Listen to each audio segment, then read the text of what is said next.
Değerli dostlar, Bab-ı Reyyan programına hoş geldiniz. Her çarşamba, perşembe olduğu gibi bugün de sizlerle birlikteyiz. Allah'ın selamı, rahmeti, bereketi ve inayeti tüm inananların üzerine olsun. Değerli dostlar, Ramazan bütün hızıyla akıp gidiyor. Bugün Ramazan'ın malum olduğu üzere 12. günü neredeyse yarıladık. Ramazan bütün sunmuş olduğu imkanlarla, değerleriyle, fırsatlarıyla elimizden akıp gitmeden onun kıymetini, değerini bilen mümin kullarından eylesin Yüce Rabbim bizi. Geri kalan günlerimizi de feyizli ve bereketli eylesin. Her çarşamba, perşembe olduğu gibi bir misafirimiz ve alanında uzman bir misafirimiz ve bir konumuz oluyor. Tabii ki konumuz Ramazan münasebetiyle Ramazan üzerine ve oruç üzerine, Ramazan'ın ve orucun bize kazandırdığı değerler üzerine oluyor. Bugün de bizlerle birlikte değerli bir misafirimiz var. Din eğitimi ve değerler uzmanı Profesör Doktor Recep Kaymakcan hocamız bizlerle birlikte. Hocam hoş geldiniz, sefa getirdiniz. Teşekkür ederim, sağ olun Faruk Hocam. Bugün Hucurat Suresi çerçevesinde değerler üzerinde, dinimizin bize kazandırmaya çalıştığı dini, ahlaki değerler üzerinde duracağız. Öncelikle Hucurat Suresi'nde seçtiğimiz ayetleri 10 ila 13. ayet-i kerimeleri hep birlikte dinleyelim. Kelam-ı ezeli, kadimi. Ondan sonra da malini paylaşıp sohbetimize devam edelim inşallah. Bismillahirrahmanirrahim.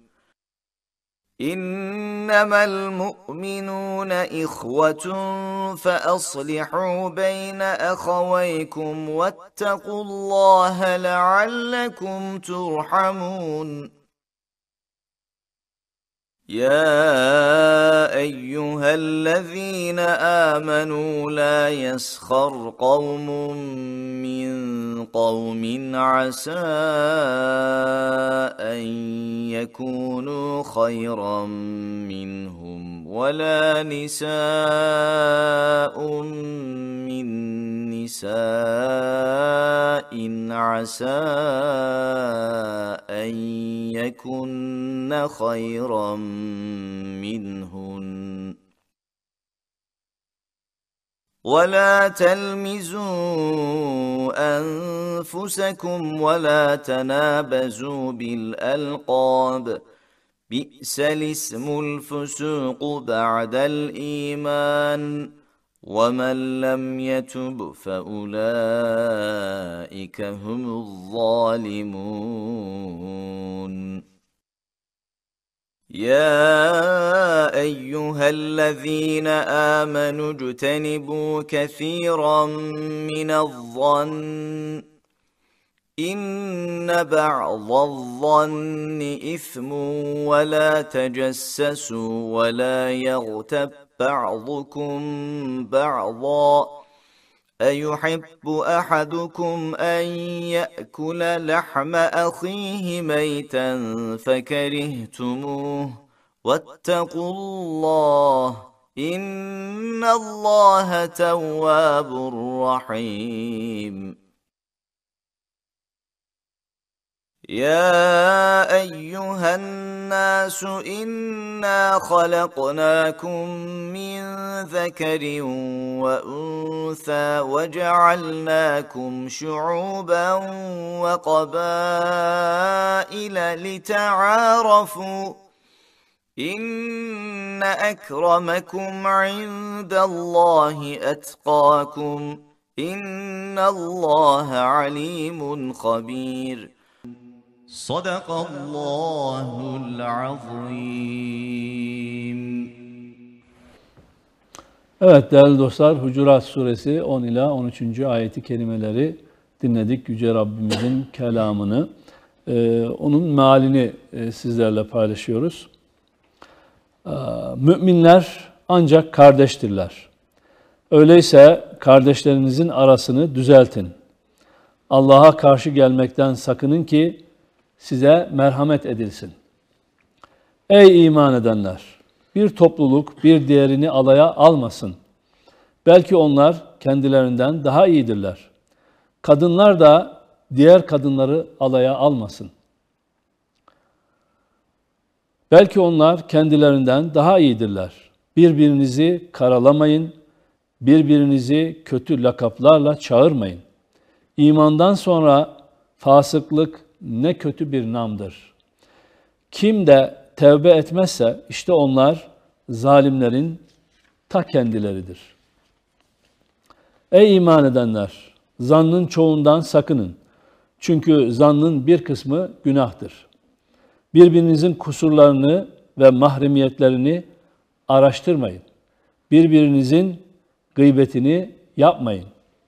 Herhangi biriniz ölü kardeşinin etini yemekten hoşlanır mı?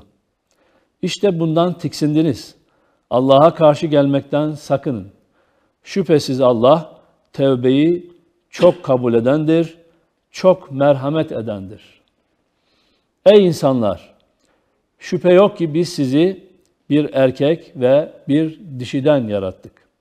Ve birbirinizi tanımanız için sizi boylara ve kabilelere ayırdık. Allah katında en değerli olanınız, ona karşı gelmekten en çok sakınanınızdır. Şüphesiz Allah hakkıyla bilendir, hakkıyla haberdar olandır. Sadakallahul azim. Evet, değerli hocam, bu ayet-i kerimelerde görüldüğü üzere Yüce Rabbimiz bir takım değerlerden bahsediyor. Rabbimizin öne aldığı ve kendisine inanan insanların taşıması gereken bir takım ahlaki vasıflardan da söz ediyor. Ama öncelikle sanırım burada insanın yaratılışı üzerinde, ontolojisi üzerinde durmak gerekiyor. İnsanın hangi vasıflarda yaratılmış ve insanı insan yapan, değerli kılan özellikleri nelerdir? Buradan başlayalım isterseniz. Buyurun.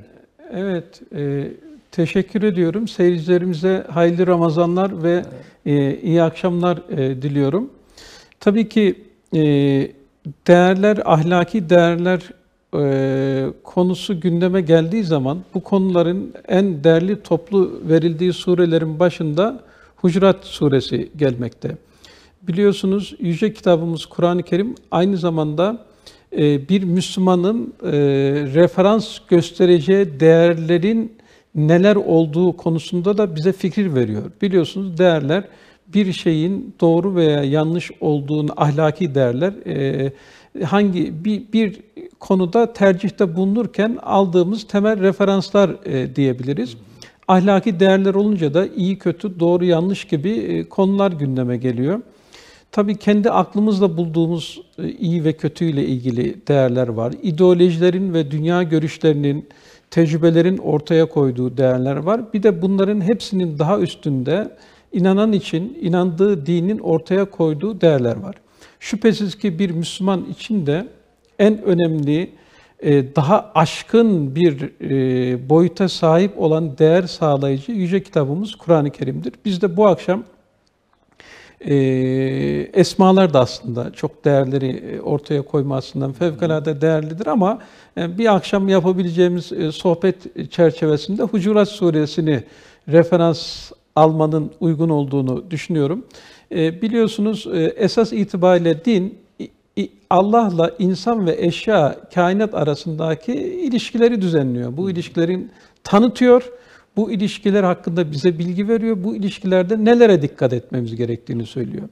Onun bir iz düşümünü de felsefenin 3 tane temel konusu var. Bir tanesi ontoloji, varlık.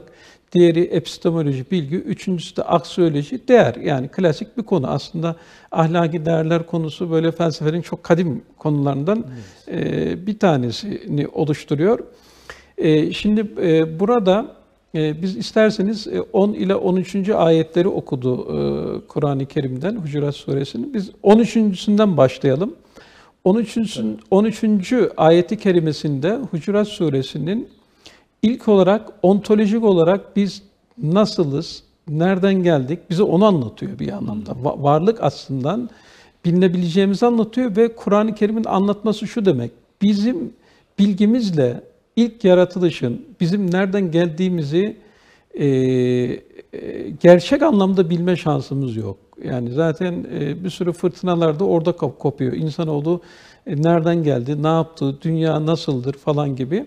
Yani bizim inandığımız kitap Kur'an-ı Kerim bize böyle değerli bir bilgi veriyor. Bizim nereden geldiğimizi açıklıyor. O nedenle de burada ya eyyühen nasu diyor. Ey insanlar diyor. Ey Müslümanlar demiyor çünkü yani neticede Müslüman olsun veya olmasın bütün insanlar, kainattaki her şey zaten onun yarattığıdır. İnsanlar da onun bir anlamda kullarıdır. O nedenle ya eyyühen nasu diyor. İnna halaknakum min zekerin ve unsa. Sizi bir erkek ve dişiden yarattık diyor. Burada Adem veya Havva diye bir şey geçmiyor. Bazıları öyle parantez içinde geliyorlar ama çok açık yani. Biz neyse biz onu bileceğiz. Yani ama yani ilk özü itibariyle, varoluşumuz itibariyle bir erkek ve dişiden yarattık. Daha sonra bunlar çoğalmaya başlayınca bu defa ne oldu? Şuuben ve kabaile diyor. Yani sizi kavimlere ve milletlere ayırdık. Tabii işte buradaki şuub ve kabile kavramları kimisi daha kan bağına, zaten ilk bir erkek ve dişiden olduysa kan bağıyla başlıyor.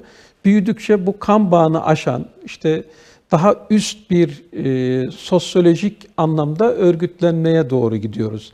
Zaten insan türünün diğer hayvan türlerinden temel farkı kendi aralarında örgütlenme yapabilmeleri, bir önceki neslin tecrübesini ise bir sonraki nesle aktarabilmeleri. Zaten biz eğitimi de öyle tarif ediyoruz. Bir önceki neslin bilgisini bir anlamda öbür yeni gelen nesle aktarmak. Bu birinci görevi.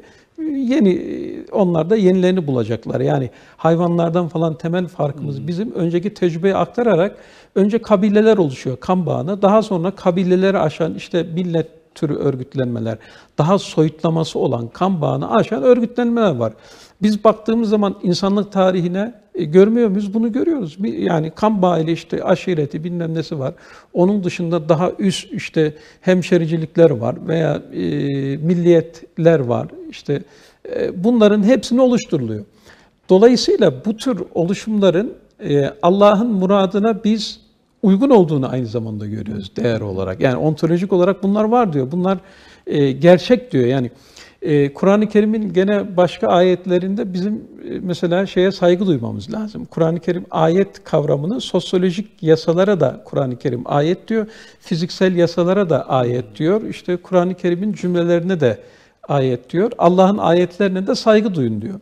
Yani yaratılışta koymuş olduğu bir erkek dişiden yaratıp kabile ve daha büyük gruplar haline dönüşmemizin bir gerçeklik olduğunu bize anlatıyor. Bunları reddetme diyor tabii.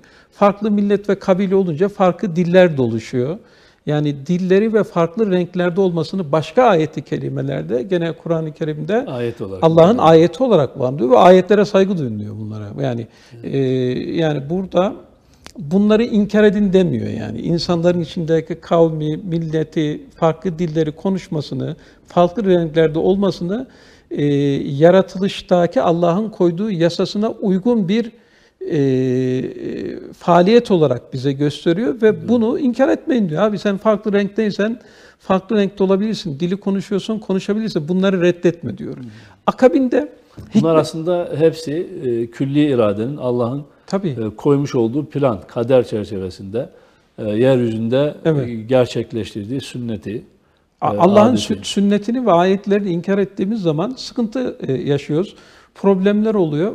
Akabinde ayet-i kerime de bunu açıklıyor. لِتَعَارَفُوا diyor. Taaruf için diyor. Birbirinizi bilgiye dayalı olarak tanımanız, ilişkiler kurmanız için ben hikmetim gereği bu şekilde insanlığı yarattım diyor. Yani bunun bir ontolojik anlamda da bir gerçeklik olduğunu Faruk Hocam bizlere açıklıyor Rabb-i Teala Hazretleri. Yani bu mevcudu tanımlıyor. Yani bir fizik kuralını bilmek gibi yani fizik kuralını iyi bilirsen, inkar etmezsen ondan istifade ediyorsun. Bu da insanlık tarihinin sosyolojik, siyasi gerçekliği. Yani kabile, milletlere ayırdık. Niye? Amacı birbirinizle kavga edin diye değil. Yani Allah'ın muradı kavga etmek değil, birbirinizi tanıyın, haklı güzel rekabetler yapın. İşte belki insanlığı tekamüle ulaştırın şeklinde izah ediyor. Buraya kadar daha nötr bir şekilde bir tanımlama var. Pekala abi, millet şimdi şey diyor, yani ben diyor falanca kabiledenim, rengim beyaz, siyaha göre daha üstünüm diyor. Bu insanlık ırkçılıktan neler çekmedi ki, kölelik vesaire vesaire, evet. Bütün bunları yaşadı yani. Amerika'da daha işte 2. Dünya Savaşı sonrasına kadar buna benzer ırk üzerinden ayrımlar var.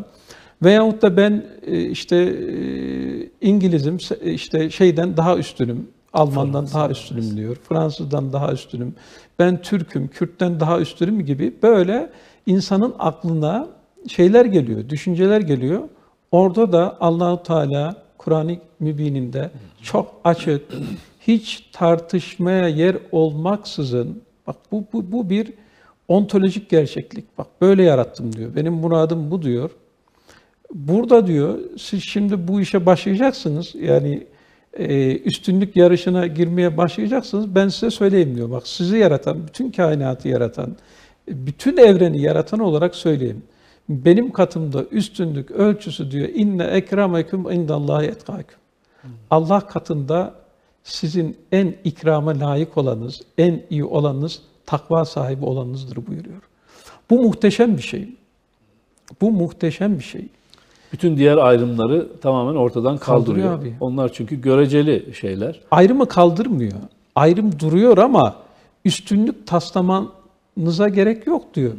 Çünkü biz yani burada biz şöyle de bunu anlayabiliriz değerli hocam. Yani doğuştan biz hangi coğrafyada, hangi anne babadan geleceğimizi, işte Türkiye'den mi, bir Afrika'dan mı, bir Batı ülkesinden mi, Malezya'dan mı bunları tayin etme şansımız yok. Yani dolayısıyla anne babamız, onların imkanları, onların milletleri, onların kabileleri, onların renkleri ne alıyoruz? Bizim seçim hakkımız yok hocam bunda. Allah-u Teala buyuruyor ki size verilen seçim hakkınız olmayan konuları yarışma konusu, üstünlük konusu yapmayın diyor. Bunların üstünlük konusu yapılması da zaten hiç de makul olmayan bir şey. Yani çünkü akla da uygun değil. evet. Yani şöyle bir düşündüğümüz zaman, kazanmamız asabiyet değil. duygusunu aşarak düşündüğümüz zaman, yani bütün bunlardan dolayı diyor tatlı rekabetler yapın diyor. Birbirinizle savaş yapmanız için bu işi yaptım demiyor. Litarifu diyor ve üstünlük ölçüsü olarak takvayı koyuyor. Tabii takva Allah'ın dediklerini en iyi şekilde yapmak anlamı var. Allahu Teala'nın tecellilerini, sıfatlarını en güzel şekilde yansıtma var. Allah'tan korkmak anlamı var. Yani takvanın ana hatlarıyla şöyle diyebiliriz. Yani hepsini toparladığımız zaman sıradan bir inanç değil, sıradan bir amel değil. Mesela bir sadaka, hayır yaptınız. Yani gizli bir şekilde hiç incitmeksizin daha üst düzey bir bilinçle işlerini yapan, üst düzey bir bilinçle Allah'a inanan ve ameli salih yapan kişiye diyebiliriz. Yani üstünlük ölçüsü benim katımda bu diyor. Koyduğum sınırlara dikkat edin. O sınırları aşmayın. Dolayısıyla o sınırlara uyan, riayet eden, inanan kesime muttaki diyoruz, takva sahibi diyoruz. Takva sahibi diyoruz. Evet, yani burada üstünlüğünüz burada diyor. Öyle yani bunu da tabii takvayı da tabii Allah'ın yardımı da çok önemli bu konuda ama bize Rabbimizin verdiği iradeyi cüz'iye ile bir anlamda bunu tercih edebiliyoruz. Buraya gelmek için bu yolda aslında takva yolu da herkese açık. Allah Kur'an-ı Kerim'de gene takva sahibi olanları sever buyuruyor. Yani en önemli konulardan bir tanesi Kur'an-ı Kerim'de anlatan sıradan bir ameli salih yapma var, faydalı iş güç yapma var. Bir de üst bir bilinç düzeyiyle ne yaptığının, ne ettiğinin farkına vararak bir işi yaparken başkalarını incitmeden, ince düşünceli bir şekilde Allah-u Teala'nın muradını en hassas bir şekilde yerine getirme eylemidir. Yani sıradan, gene Kur'an-ı Kerim'de de buyuruyor. Mesela diyor ki: Ela inne evliya Allahi la havfun aleyhim ve la hum yahzanun. Şüphesiz ki Allah'ın dostlarına keder, korku, üzüntü yoktur diyor. Burada ilginç, bizim yani Allah dostu biz nasıl olabiliriz? Bakın bura çok önemli. Bu Allah özel dostu, anlamda evliya dediğimiz kimseleri değil aslında. öyle değil. bütün Her müminler bu yolun olabilir. hepsi açık.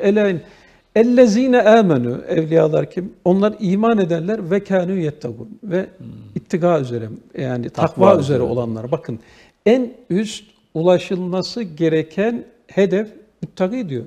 İman edip sıradan ameli salih için demiyor, bakın. Yani dikkatinizi çekerim orada. Evet. Müttaki için diyor. Evliya olmanın yolu iman etmek ve müttaki olmak.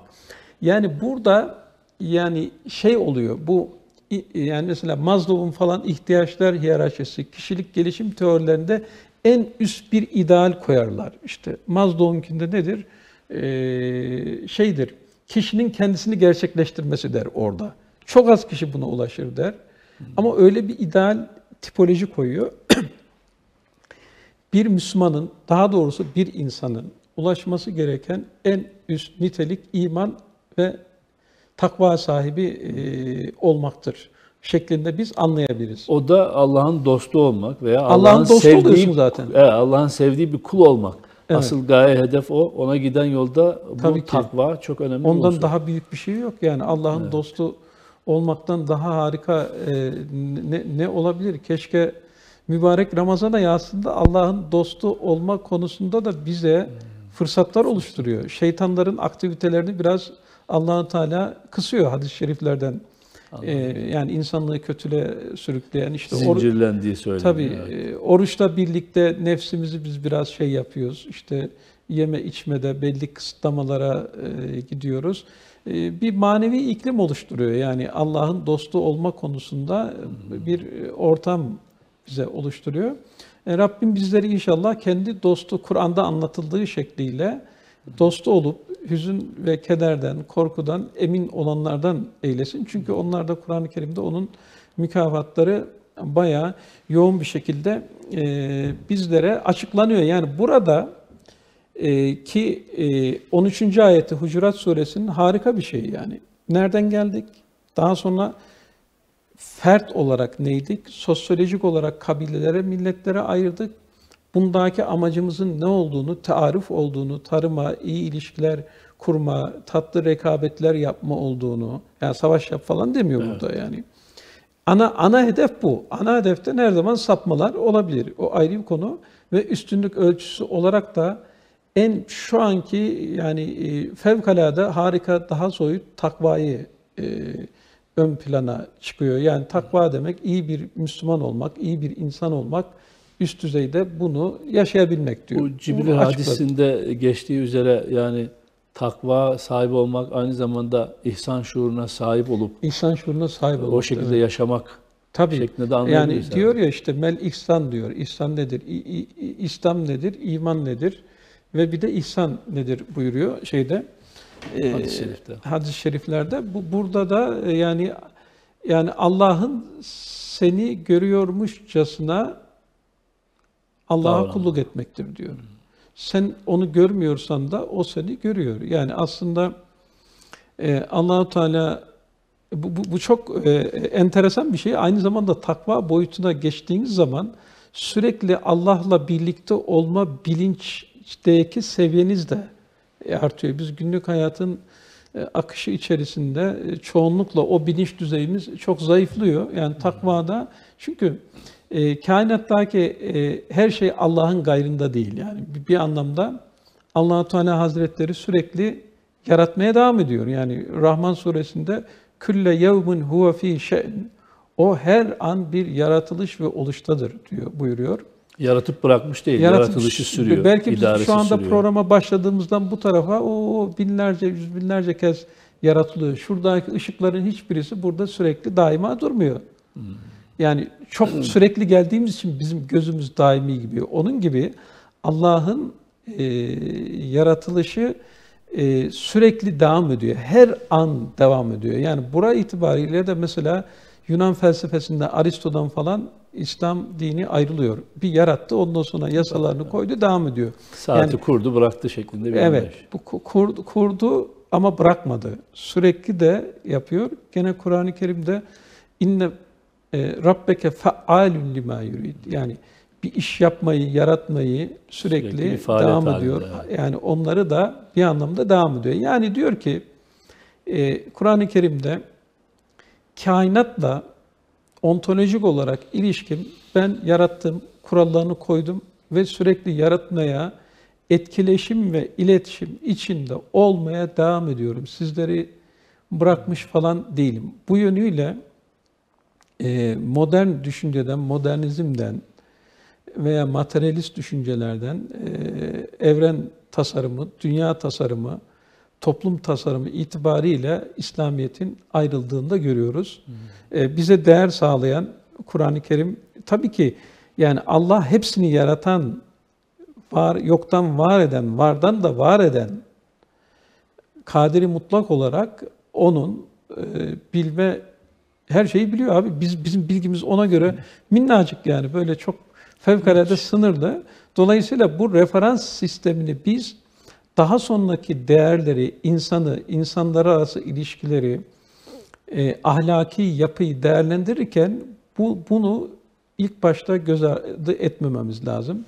O nedenle bu takva meselesi bence en üst düzey bir, yani takva aynı zamanda insan onuruna da saygı duymayı gerekli kılıyor. Daha sonraki ayetlerde de zaten biz bunları göreceğiz. Şimdi ontolojik olarak bize nasıl yaratılışın nasıl olduğunu anlattı. Dolayısıyla yani insanlar, sizler yaratılmış olmak açısından, Evet. Bir yaratıcının sanatı olmak açısından Evet. eşitsiniz, birsiniz. Doğru. Hepiniz Allah'ın mahlukusunuz, Allah'ın masnuğu ve sanatısınız, onun kullarısınız diyerek aslında insanları yaratılmış olmak açısından bir eşitlemesi, Tabii. kardeş kılması söz konusu. Bu da büyük bir değer aslında dünya. Yani tabii ki yani olmaz olur mu İnsanlığı yani? için. Yani insan haklarının en temel şeylerin bir tanesi. Doğuştan herkesin aynı haklara sahip olduğunu ifade ediyor. Ama ondan sonra kişinin kendi kazancıyla elde edebileceği takva değerini en üst değer olarak da hedef veriyor. Herkes de isteyen bunlara ulaşabilir diyor. Ona göre bir sistem kuruyor. Şimdi oradan biz geçiyoruz şimdi. Bu ayetten nereye geçiyoruz? O 10. surede ne buyuruyor Allah-u Teala? 10. ayette. 10. ayette Hucurat suresi herhalde 49. sure de 10. ayet. Burada diyor ki, şimdi ey insanlar dedi ya, ey insanlardan geçtik şeye, ey Müslümanlara, innemel müminûne ihvetun diyor. Şüphesiz ki diyor, müminler Ancak kardeş. ancak kardeştir. Şimdi burada duralım. Burada biraz duralım. Burada kardeş olan ne? Müminler. Bakın. Müslümanlar değil. Buraya dikkati çekmek istiyorum. Yani İslam'la mümin olma, Müslümanla Müslümanla mümin olma arasındaki farkı biz burada görüyoruz. Çünkü yani Müslüman teslim olan anlamına geliyor. Birazcık daha işin zahirinde olan, mesela İslam nedir deyince de Allah'a imandan sonra işte namaz, oruç, hac, zekat gibi böyle zahiri herkesin görebileceği bir şeyler oluyor. Zahirde birisi yani inandım da diyerek Müslüman olabilir ama gerçekte münafık da olabilir, inanmayabilir. Evet. Veyahut da bir bilinç düzeyi daha düşük. Gene bu surede var. Gâletil ârâbı âmennâ falan diyor ya. Kullem tu'minu velâkin kulû eslemnâ diyor. Evet. Bu Hucurat suresinde. İman etmediniz, Müslüman oldunuz. Teslim oldunuz diyor. İşte siyasi nedenlerle vesaire olabilirsiniz diyor. Burada çok önemli bir konu. Yani müminin kardeştir. Biz bazen konuşuyoruz ya. Ya müminin kardeşiyse millet birbiriyle niye bu kadar çok kavga yapıyor, savaş yapıyor vesaire yapıyor?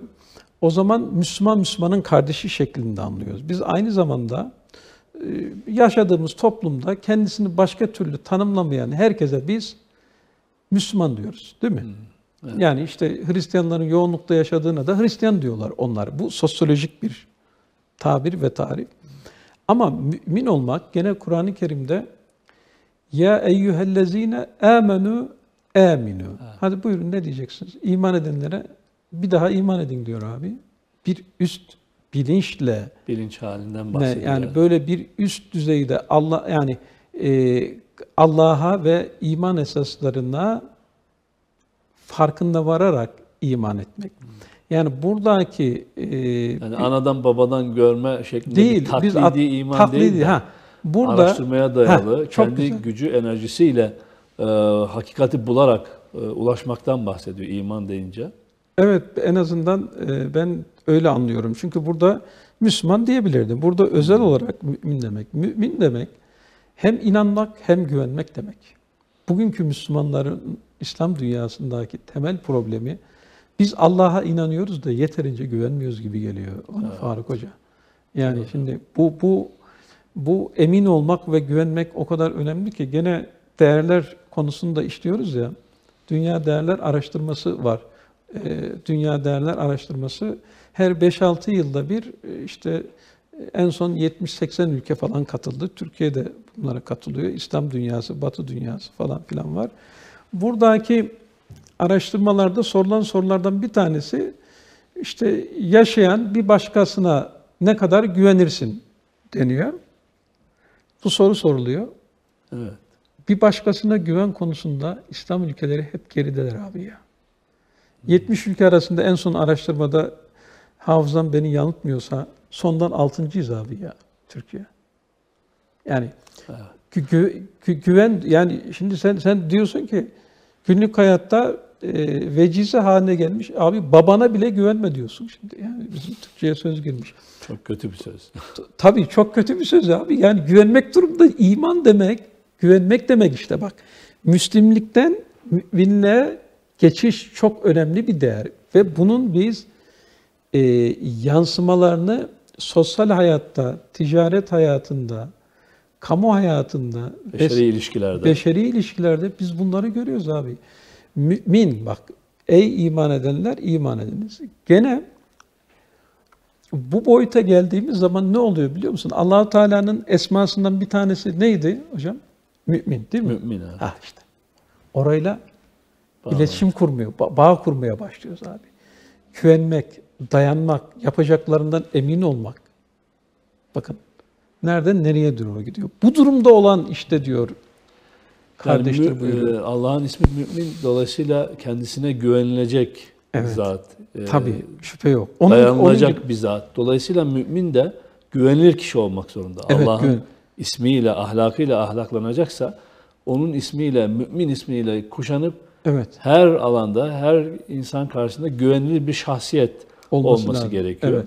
Hocam bir aramız olacak müsaadenizle. Tabii. Değerli dostlar, kısa bir aradan sonra kaldığımız yerden devam edeceğiz. Değerli dostlar, Bab-ı Reyyan programında değerler eğitimi açısından Ramazan konulu sohbetimize kaldığımız yerden devam ediyoruz. Misafirimiz ilahiyatçı yazar Profesör Doktor Recep Kaymakcan.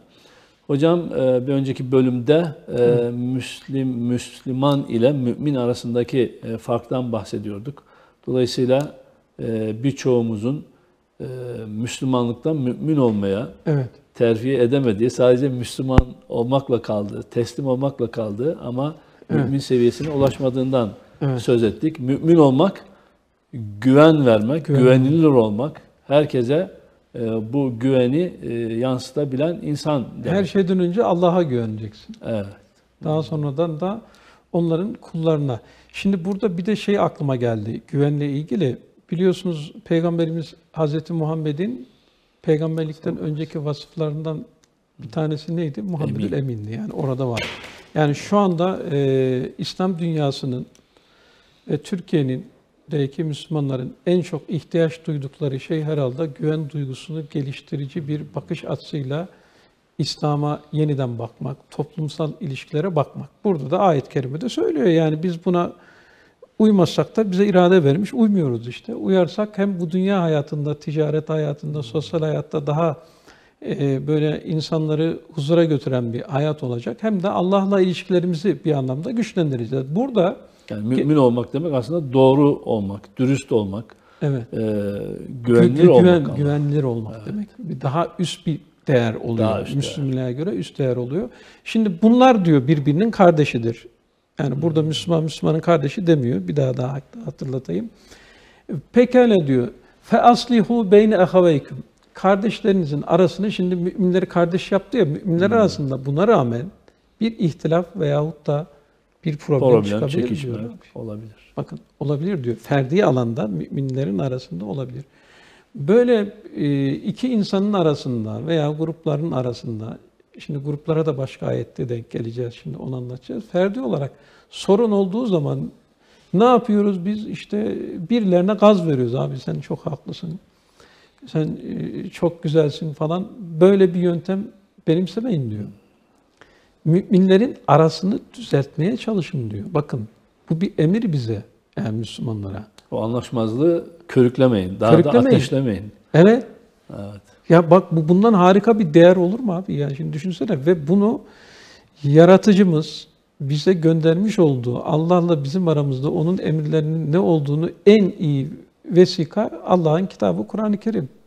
Yani burada söylüyor. Bunların arasını bize düzeltmemizi emir buyuruyor Kur'an-ı Kerim'de. Yani bir ihtilaf olduğu zaman, çünkü o müminlerin kardeşliğinin, kardeşlik hukukunun devam etmesi için buraya arıza veren, çünkü biz yani nefsimiz var, çevre şartları var vesaire var. Hata ve günah işleyebilen varlıklarız. Yani böyle onlar bizden alınmış değil yani. Evet, onlar devam ediyor. Mümin de olsan potansiyelimiz var.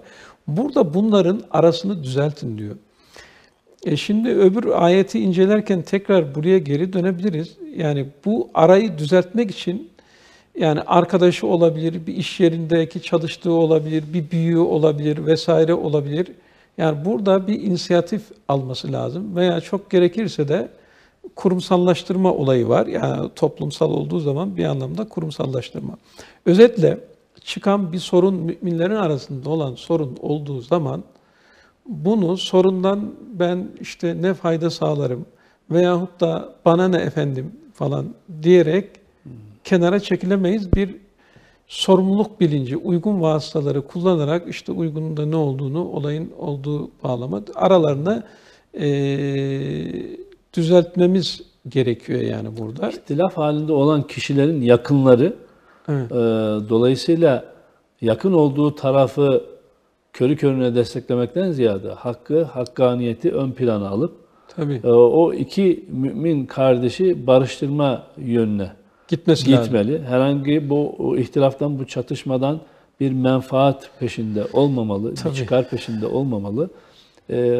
Hakkaniyet üzere olmalı, davranmalı. Böyle insanlar olması lazım dolayısıyla. Tabii. Yani Ramazan bunun içinde bize aslında küslerin barışması, için dargınların barışması için bir fırsat sunuyor. Bir vesile sağlıyor hocam. Bak bunun kurumsallaşmış şeyi, boşanmalar konusunda erkek ve kadının, şimdi aklıma geldi. Ombudsmanlık mı? Ombudsmanlık. İki taraftan arabuluculuk diyelim. Ombudsmanlık daha kurumsal mı oluyor yani? Yani şey yapın diyor. İki taraftan da şöyle aklı başında adamlar gelsin diyor. Bunları diyor uzlaştırmak için denesin ve çalışsın diyor. Bakın yani o aile birliğinin bozulma aşamasına geldiği zamanda bile bir başka olayda Kur'an-ı Kerim'de Allah-u Teala Hazretleri bunu açıyor yani. Emrediyor zaten. Daha başka kim bilir başkalarında nasıl yapacak? Tabii ki Ramazan iklimi ve ortamı bu tür konular için de daha uygun bir yani fırsat. Herhalde şimdi insan oruçlu olunca aç halde acizliğini, zayıflığını hissettiği zaman belki de o diğer kardeşine karşı yükselmesine sebep olan o kibri, enaniyeti, benliği bir noktada törpüleniyor. O yüzden belki de insanların sulh etmeleri, o kardeşlik duygularının yeniden inşa edilmesi için büyük bir fırsat olmuş oluyor. Yani insanın o içinde bulunduğu açlık durumu, aziyet durumu, zafiyet durumu. Evet. Ramazan bu açıdan büyük bir fırsat. Dolayısıyla müminler kardeş olduğuna göre bu aradaki ihtilafları gidermek için Ramazan'ı bir fırsata çevirebiliriz. Evet ve ayetin devamında Allah'tan sakının diyor. İtaatsizlikten sakının ki rahmete mazhar olasınız. Yani bu davranış aynı zamanda düzeltme davranışı Allah'ın rahmetini kazanmak için de bir vesile olduğunu biz ayet-i kerimeden anlıyoruz. Şimdi bu ayetin Hucurat Suresinin 9. ayetine geri gelelim. Şimdi 10. ayetini biz okuduk. Burada fertlerin arasında problem olduğu zaman onun ıslah edilmesinden bahsediyor. Bu değeri bize anlatıyor. Burada nasıl bir süreç takip edeceğimizi Yüce Kitabımız bize anlatıyor. Burada ise ve in daifetani minel mu'minine iqtetelu fe aslihu beynehuma.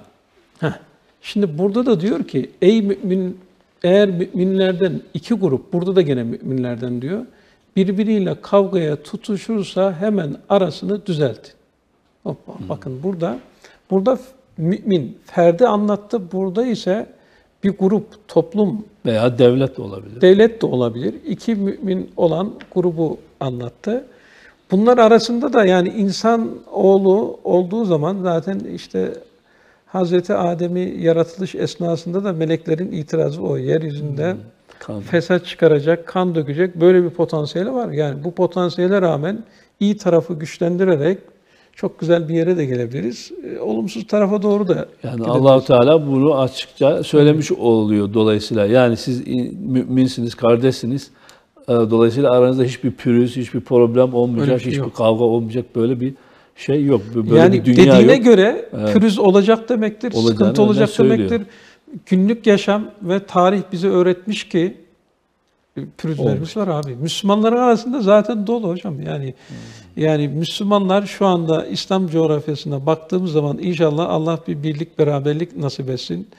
Mezhepleri adına, işte ekonomik gerekçeler adına, dünya görüşü adına, dini farklı yorumlama adına bir sürü kavga gürültü oluyor yani. Yakın coğrafyamızda da biz bunun şeylerini gördük yani, durumunu gördük. Evet. Yani dolayısıyla yani burada hepsi ana ilkeyi, müminlik ilkesini farklı milletlerden ve kabilelerden olmanın amacının birbirimizi tanımamız, medeniyet yarışına girmemiz yerine birbirimizle kavga etmek şeklinde, onun elindekini alma şeklinde anladığımız için kavga gürültü oluyor. Bu durumda da gene ne diyor?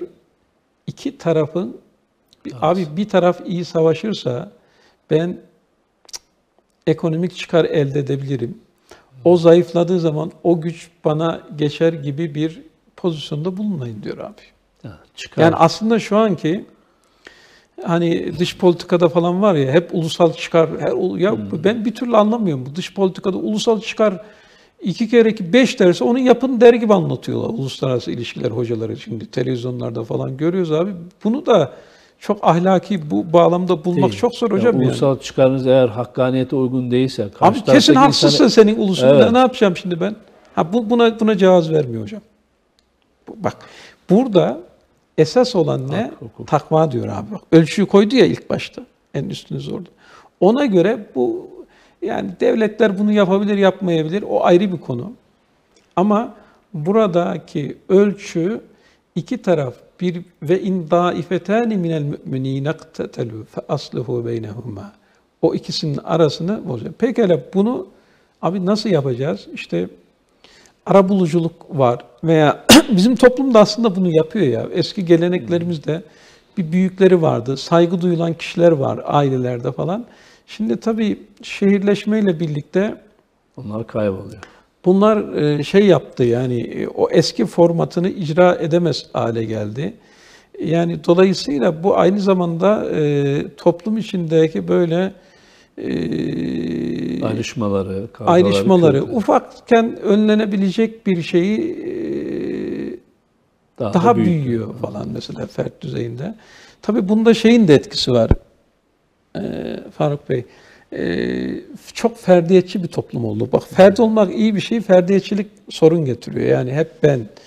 Kişinin kendisini merkeze koyup öbürlerini geri plana bencillik tarafına doğru karan bireyselcilik. Birey olmak iyi bir şey ama bireyselcilikte bir sürü sorunlar var. Abi ne gerek var onlara diyor. Bu dünyanın hastalığı herhalde. Dünyanın hastalığı özellikle. hocam. Ama Müslümanlara da sirayet etmiş. Fakat Müslümanlarda olmaması gereken bir şey. Yani çünkü İslamiyet diyarkamlığı, yardımlaşmayı, paylaşmayı öngören bir din. Ramazan da bu noktada aslında inananları teşvik ediyor. Dolayısıyla bu ferdiyetçilikten kurtulmak için de yani Ramazan işte, büyük bir fırsat. Büyük bir fırsat. İftar davetleri oluyor. İşte zaten şu anda işte misafirlikte bizim geleneksel değerlerimizden bir tanesi. Yani dünyanın bir Batı toplumunda benim gördüğüm, gittiğim, yani oralara göre epeyce bir ülkeye de gittiğimi söyleyebilirim. Buna benzer bir değer çok fazla yok zaten. Onlar da hep sürekli misafirperverlik değerini Türklerde çok önemli buluyorlar. Bir ikram etmek işte falan, yani bir... O yüzden onların gözünde çok büyük bir değer. Çok büyük bir değer abi. Çünkü onlar da kaybolmuş tamamen. Oturduğun zaman işte, ya hayır, kaybetmiş değil, kaybetmiş olarak görmüyorlar. Bir başka değeri onun yerine koyuyorlar abi. Oturuyorsun, biz de bir çay, biri diğerine veya kahve ikram ederiz. Onlar da yok, herkes kendisi alıyor, yapıyor. Öyle bir sistem mesela en basitinden koymuş. Bizde ise mesela Ramazan'da bir davet falan veriyoruz. İşte aileler vesaireler falan. Gelip gidiyor, bir kaynaşmayı bir anlamda sağlıyor. İşte bayramlar buna vesile oluyor. Yani büyük şehirlere de yaşayan insanlar için. Beraberce kılınan teravih namazları. Beraber tabii camiyle ilişkiler biraz aktive ediliyor. Yani şehir hayatında işte cuma dışında camiyle ilişkiler çok zayıf sayılabiliriz. Onları güçlendiriyor. İşte sadaka diyor vesaire diyor. Böylelikle o ilişkileri güçlendirici bir iklim bizlere sağlıyor. Şimdi pekala, ya abi, bu kişiler arasında hadi bir ailenin büyükleri veya ileri gelen sayılan birisi veya birisinin bir arkadaşı bu işi yapacak da bu işi iki tane grup var. Bunu kim yapacak? Onun arasını kim ıslah edecek? İşte bu da aynı zamanda bir anlamda işte Birleşmiş Milletler gibi İslam dünyasında da müminlere burada hedefliyor. Tabii müminler bunu kurarsa başkaları da, isteyenler faydalanabilir. Bir yapı kurulmasına ilham verebilecek nitelikte bir ayet olduğunu düşünüyorum. Yani ikisinin arasını düzeltmek için iki tane grup var abi. Yani bu şey değil, büyük devlet olabilir, büyük olabilir. Bunlar haksız yere فَاِنْ بَغَتْ اِحْدَاهُمَا عَلَى الْاُخْرَى. Yani ikisinden biri diğerinin hakkına tecavüz etmiş olursa Allah'ın emrine dönünceye kadar haksızlığa sapanlara karşı savaşın diyor. Haklının yanında yer alın diyor. Haklının yanında. Bir de bu hakkın yanında yer almak, o da üstün bir değer. Hakkın yanında yer almak. Yani burada yani güçlünün yanında değil. Yani burada çıkarlarınızın yanında değil. Çıkarlarınızın yanında değil abi. Burada bizim bildiğimiz şu anki mer'i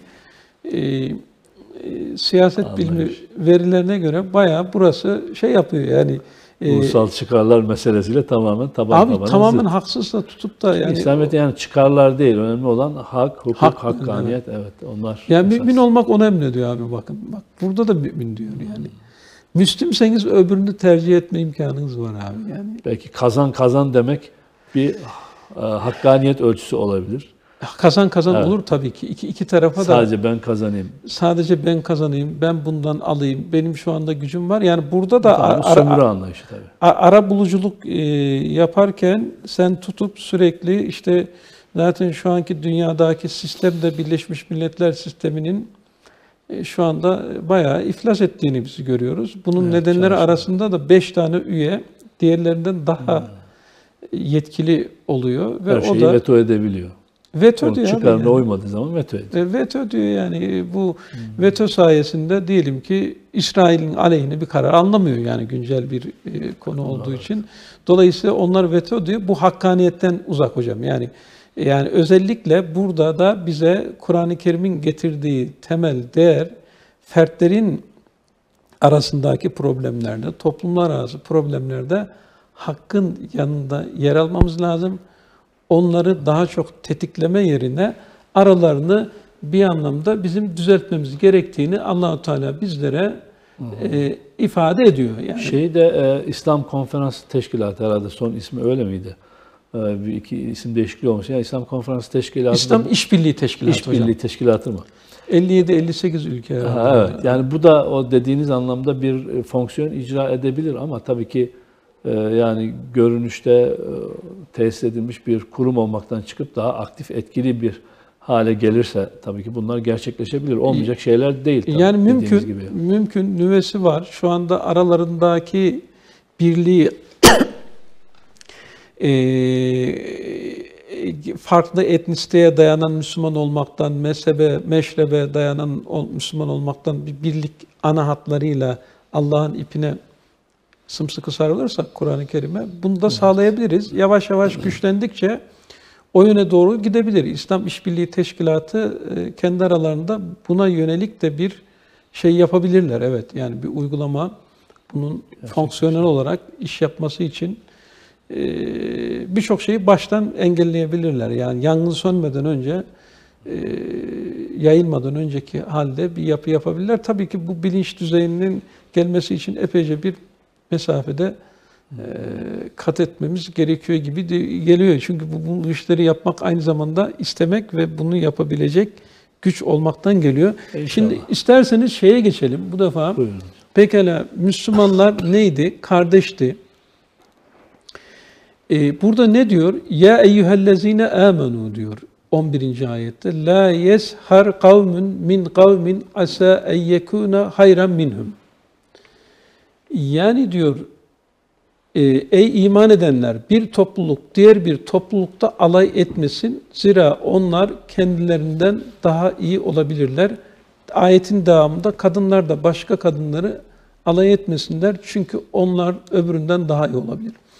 Şimdi toplum içinde yani Müslüman toplumda iman edenlere hitap ettiğine göre toplum içerisindeki grupların da işte ya ben üstünüm, ne açıdan üstünüm, fizik olarak üstünüm, mal mülk olarak yani daha okumuşum falan filan. Burada kişi bazında demiyor da topluluk bazında Topluluk diyor hocam. Topluluk yani topluluğu oluşturan Evet. şeyler, cemiyetler, gruplar. İman eden cemiyetler diyor burada. Evet. Yani Biri diğerinizi alay etmesin. Alay niye edilir hocam? Alay etmenin nedeni sen öbürünü biraz daha altta görüyorsun. küçümsüyorsundur, kendini büyük görüyorsun.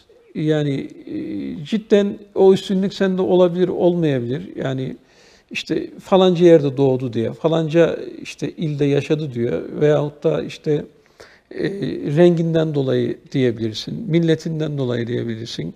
Ama biz Türk'üz diyorsun, çok üstünüz diyorsun falan. Tek başına veyahut da ben Arap'ım diyorsun, üstün diyorsun. Peygamberimiz ne diyor? Arap'ın Acem'e, Acem'in Arap üzerine bir üstünlüğü yoktur. Veda haccında bunu buyuruyor. Yani burada yani ama insanoğlunun nefsinde böyle bir eğilim var hep. Hep kendini müstahni kılma eğilimi var. Yani burada Büyük görme, büyüklenme. büyüklenme eğilimi var. Yani fıtrat yani terbiye edilmesi gereken bir şey. Yani bu insanoğlunda yani fıtratında az veya çok bunlar var. Zaten burada şeyde de İblisin Hazreti Adem'e itaat etmemesi diyelim. Yani veya yaratılışını kabul etmemesi. Orada secde diyorlar Secdenin da anlamı, evet. anlamı. Şimdi burada etmiyor. Allah soruyor yani bakın yani Rab soruyor orada yani niye bu işi yaptın yani sen uymadın emre. Vallahi diyor şey diyor yani onu topraktan beni ateşten yarattın. Ateş topraktan daha üstün. Bu anlamıyla bakacak olursak yani iblisin ilk ırkçılığı yaptığını görebiliriz biz burada yani insanın soyuna Dolayısıyla karşı. bu ırkçılık hastalığı şeytani bir haslet. Yani iblisi bir hasret. Evet. Yani iblis de en üst düzeyde şeytani özelliklere sahip. Evet, iblis. Yani bunlar da ontolojik olarak bize ipuçları veriyor. Bunun varlığını inkar etmiyor. Bakın diyor ki bu alay etmesin diyor birbirinizle. Eğer siz diyor müminseniz diyor Allah'a inanıyorsanız diyor bu konuda dikkatli olun diyor. Yani senin kimin üstün olup olmadığını yarıştırmamızın bizim bir alemi yok abi yani. Normal yapman gerekeni yapacağız biz. Yani üstünlük de tamamen göreceli bir şey. Kim kime neye göre üstün? Bir de bir insanın sahip olduğu bütün nimetler, bütün bilgi diyelim, donanım aslında hepsi Allah'ın mevhibesi, onun hibesi, onun hediyesi olduğuna göre insanın aslında büyüklenmesini gerektirecek hiçbir durum ortada kalmıyor. Çünkü hepsi hibe edilmiş, Allah tarafından lütfedilmiş özellikler.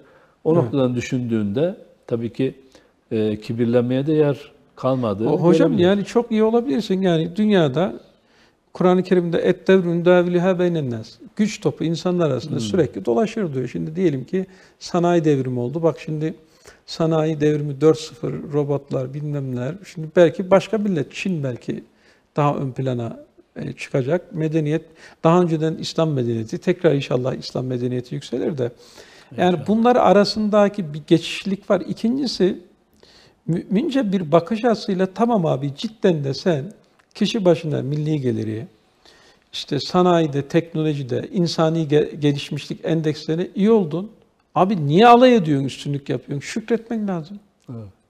Bunu bana Allah'ın lütfetti, ne güzel etti diye şükretmemiz gerekirken abi böbürleniyoruz. Yani. Karun gibi böbürleniyor. Bunu Tabii. ben ilmimle elde ettim.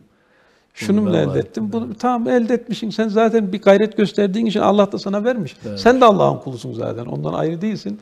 Sana bu imkanı vermiş. Sen bunu öbürünün üzerinde bir tahakküm aracı, psikolojik olarak hava atmak için kullanma diyor hocam. Ama insanoğlu biraz sonra da şey yapacağız. Alay etmek, işte tecessüs etmek. Küçümsemek. Ya nefsi bunları istiyor hocam ya. Bunlara karşı direnmek, yer çekimine karşı direnmek gibi bir şey hocam ya. Yani bayağı kolay bir iş de değil. Biz şimdi bunları böyle şey yapıyoruz yani böyle konuşuyoruz falan ama yani çok kolay bir şey de değil Faruk Hoca yani bunlar yani. Evet. Yani çok ciddi çalışmayı, nefsini terbiye etmeyi, yani her şeyden önce gerektiriyor. hocam biz mesela değerli eğitimdeki metotlardan bir tanesi şu. Şimdi diyor ki ben diyor çok merhametli bir adamım diyor. Ben diyor çok doğru bir adamım diyor. Çok hoşgörülü bir adamım diyor. Onun değer açıklama metodu var. Bir MR'ını hocam çıkartan testler yapılıyor veya mülakatlar yapılıyor. Aslında insanların çoğu biliyor musun birçok mesela çok merhametli olduğunu veya hoşgörülü olduğunu söylüyor ama gerçekte öyle değil hocam. Ve kendisi de bunu bilmiyor biliyor musun? Onun için biz değer açıklama metodu diyoruz değerler eğitimi içerisinde. Bir MR'ın çıkması lazım. Yani aslında olayın yani bir ayna tutulması lazım. Onu diyoruz biz. O metodu diyoruz. Yani ayna Nasıl öyle çıkmıyor? Yani gerçekte hocam öylemiş gibi bir davranıyor. yani bilmiyor. Ayrımcılık yaptığını bilmiyor. Mesela farkında değil. bir UNESCO'nun yaptığı bir çalışmada birinci çıkan bir slogan var. İlkokul çocuğunun, Şilli. Diyor, bir öğretmenin gözde öğrencileri olmamalı. Zengin ile fakir, çok zeki olanla az zeki veya çalışkan olanla olmayan arasında ayrım yapmamalı demiş mesela. Bu slogan birinci olmuş. Şimdi mesela insanoğlunda işte öğretmenlik, eğiticilik siz de yaptınız, ben de yaptım. Böyle işte ailesine göre, fiziki durumuna göre veyahut da birazcık daha kendisini ön plan çıkarmasına göre öğretmen bir ayrımcılık yaptığını bilmiyor. Yani zenginlik fakirliğe göreyi aşmak daha kolay da abi orada illa derse iyi çalışan zeki öğrencilere niye gidiyorsun? Daha az öğrenme hızı daha az olanların da öğretmenisin sen. Evet. Hocasısın.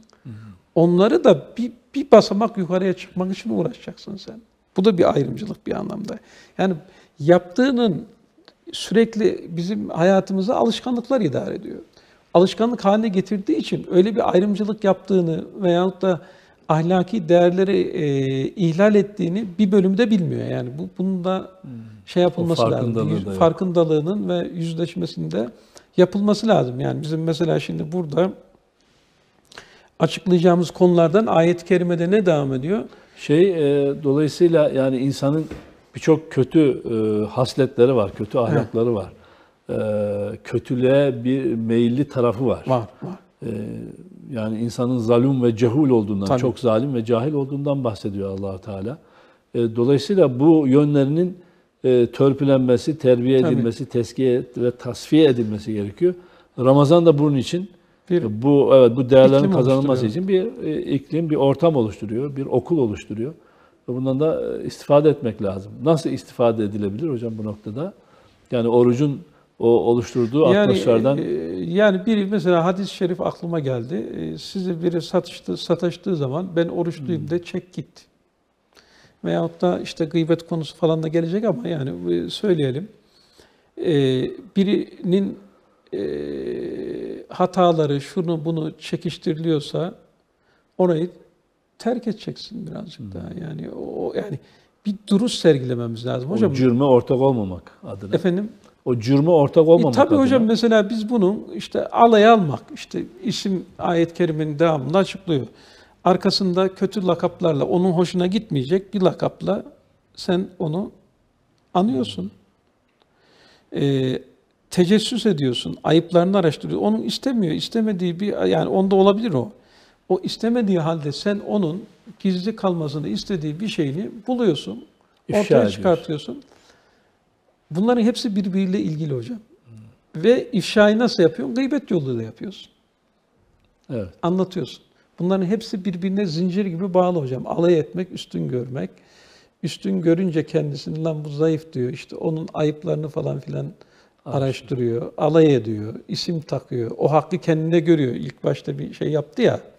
Kendisini üstün gördü ya. Nasıl bir üstün gördüyse, üstün şayet olduysa bile şükredilmesi gereken, yani Mevlana'nın deyişiyle settarül uyup diyor. Yani Allah'ın settar ismi de var biliyorsun. Evet. Ayıpları örtmek bir anlamda. Yani Peygamber Efendimiz buyuruyor ya, yani Allah Teala'nın kıyamet gününde sizin bir ayıbınızı örtmenizi istemez misiniz diyor. Evet isteriz diyor. İşte siz de bu dünyada diyor bir insanın diyor ayıbını, bir Müslüman kardeşinizin, mümin kardeşinizin ayıbını örtme yerine abi orada bunlar birbiriyle zincir haline geliyor. Üstün görüyor, ayıplarını araştırıyor, onunla alay ediyor, isim takıyor. Bunu bir de ne yapacak? Bunu birine anlatacak. Buna da biz gıybet diyoruz.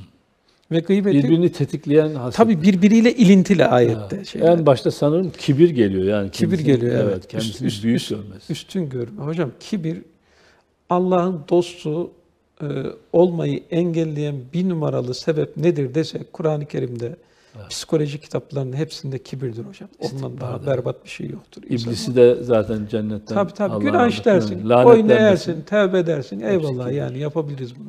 En önemli şey kibir.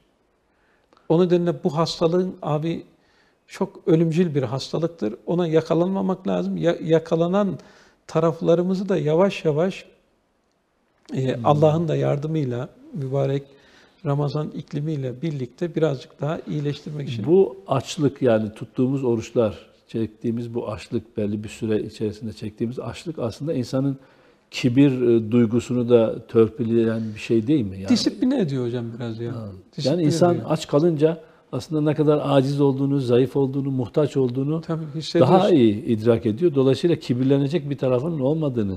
İşte yani hocam Anlıyorum. en önemli de işte bir nefes hariç nefes almaya devam ediyoruz o kadar tutamadığımız için. Ondan sonra yeme ve içme yani. Evet. Yani yemeye daha uzun süre dayanıyoruz. İşte içmek için de dayanıyoruz ama nefese dayanamadığımız için orada oruç yok yani.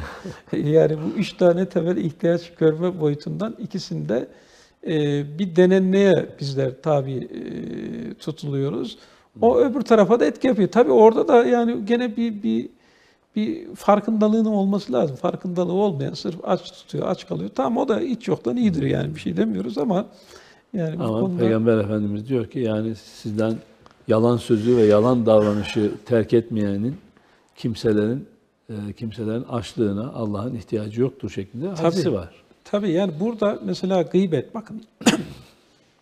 Alay etmek, lakap takmak bunları şu anda gıybet etmek sosyal medyada var ya şimdi Faruk Hoca şimdi. Sosyal çok daha medyayla kolay. birlikte çok daha kolay, Yaygın. çok daha yaygın ve bu gıybet yaptığından dolayı günah katsayısı da çok yüksek abi. Yani sadece Çünkü milyonlara ulaşıyor. 3-5 adama işte bir Face'inden, Twitter'ından yok başka türlü neyse araçlarının hepsinden birlikte ne yapıyorsun? Bunu daha geniş kitlelere yayıyorsun hocam. Zaten Peygamberimiz de diyor ki işte Kur'an-ı Kerim bunu mümin kardeşinin etini yemek olarak algılıyor hocam. Bu kadar dehşet bir şey, bu kadar tiksindirici bir şey olarak anlatıyor. Bir gün diyor ki ey Allah'ın Resulü o andığımız kişide diyor bu özellikler varsa diyor o da gıybet midir? O zaten gıybet diyor. O özellik yoksa iftiradır. O ondan daha büyük bir şey diyor. Hocam bizim gayret göstermeden çok bir şey yapmadan böyle bedavadan işlediğimiz günahlardan bir tanesi gıybet olduğunu düşünüyorum hocam. Yani daha doğrusu günah lan biraz rahatlayın falan arkadaşlarla birlikte oturayım bu işi yapalım falan diyor insanlar. Oysa ki abi bedavadan hiç mesela içki içeceksin. O da günah ama gidiyorsun para veriyorsun, yapıyorsun. Bir sürü Verdiği vücudun bir günah. ekliyor. Veya kumar abi bu bedavadan umulmadık bir şekilde günah hanemizi yani Dolduruyor. dolduracak bir şey. Onun için ben bu akşamın şey olsun hocam şu gıybet konusunda biraz şey yapalım ya. Yani üzerinde durmamız lazım. Niye gıybet yapar? Niye başkalarıyla uğraşmaz? Abi sen kendin kendinle uğraşamayan adam, çünkü en zor şey insanın kendi nefsiyle uğraşmasıdır. Kendisine dönmesidir. Kendisini şöyle bir MR'ını çekme denemesinde bulunup hal hareketini düzeltmesidir. Ramazan bunun için bir fırsat aslında. Evet, evet.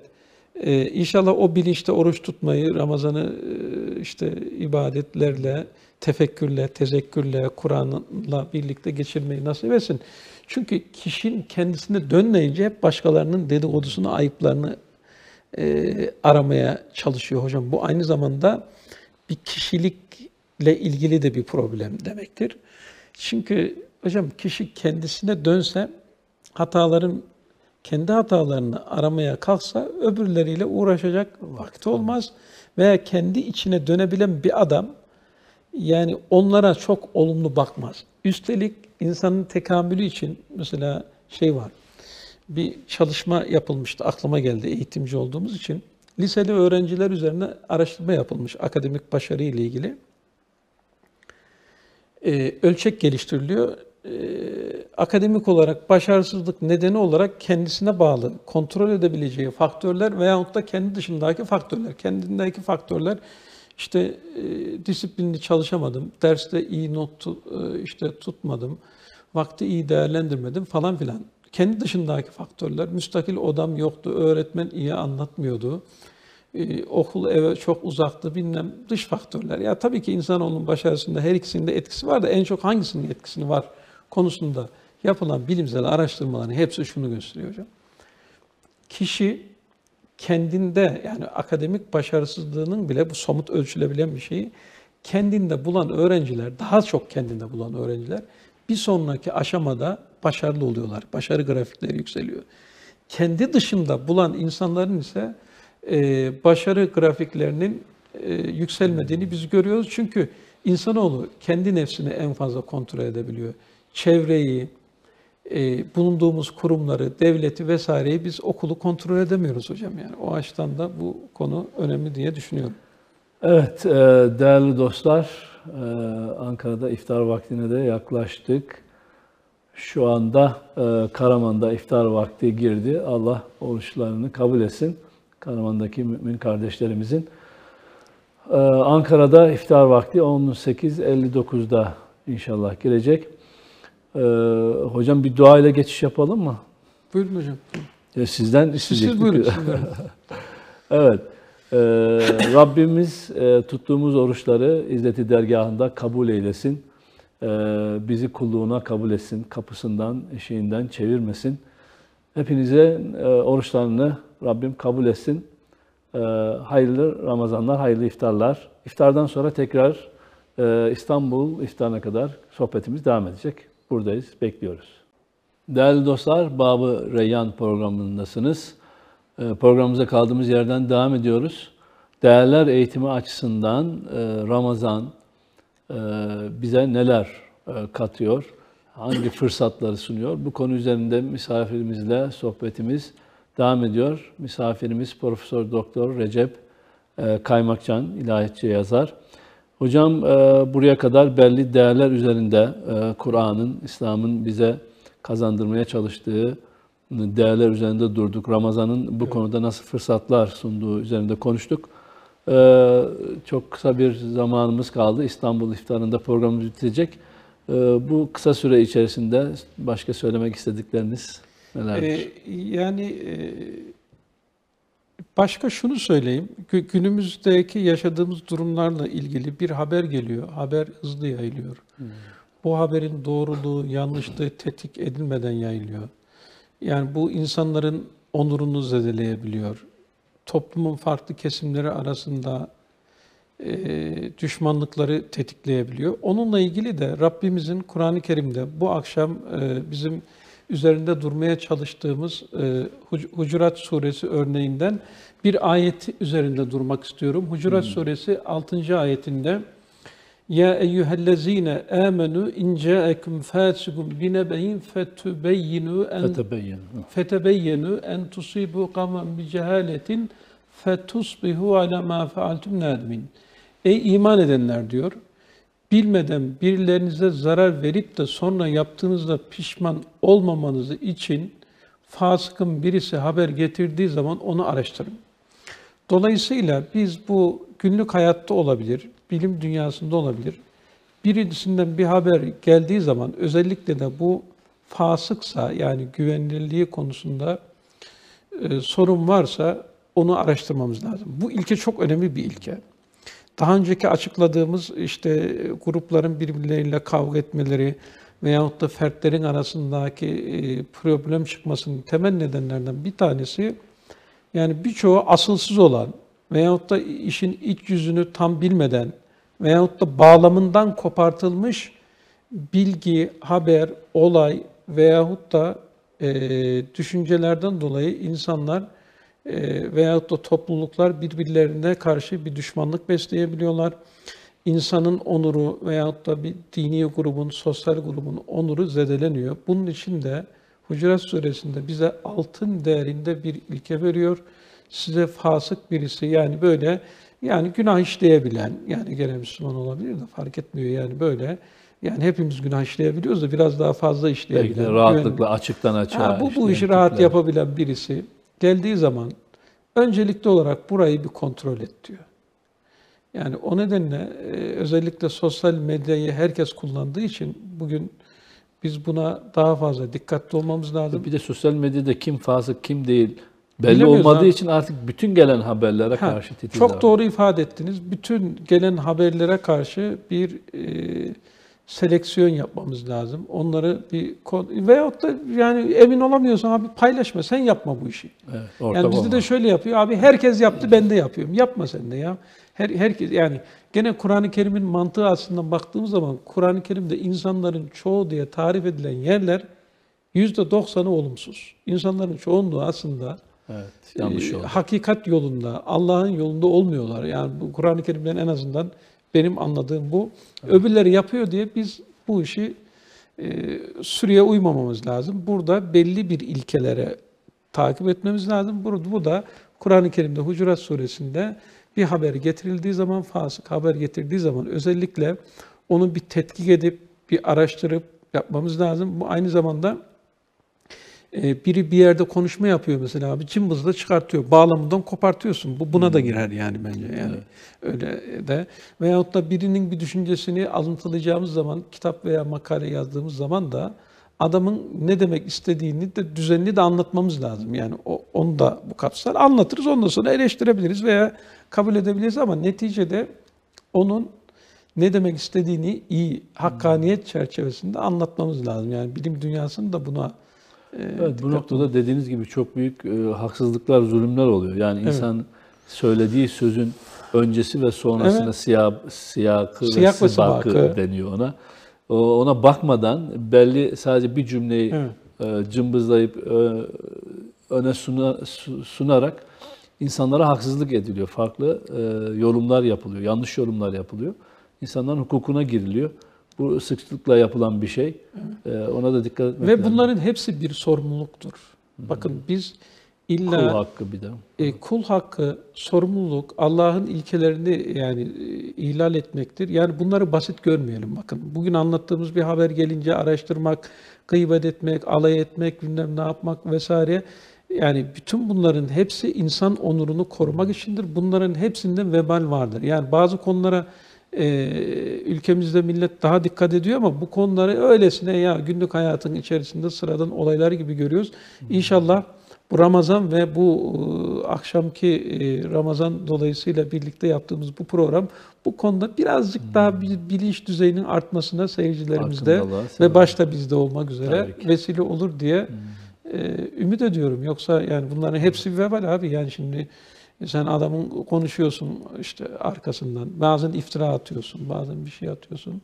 Onların hepsinin bir sorumluluğu var hocam. Konuşmalarımızın, eylemlerimizin, ilişkilerinin hepsinin bir sorumluluğu olduğu. Hepsinden de sorguya çekileceğiz Allah katında. Evet. Bütün nimetlerden olduğu gibi bütün hak ve hukuku. Ve her şeyden önce biz kendimize bir dönmemiz lazım. Ramazan'ın en önemli olayı insanın kendisine dönmesi, nefsine dönmesi, ben neyim, neyi yapıyorum o konuda Nefis muhasebesi yapmamız lazım diye Hocam düşünüyorum. çok teşekkür ediyoruz. Ağzınıza, gönlünüze sağlık. Sağ olun, Allah ben razı olsun. teşekkür ederim. Sağ olun. Değerli dostlar, İstanbul için iftar vakti de gelmek üzere.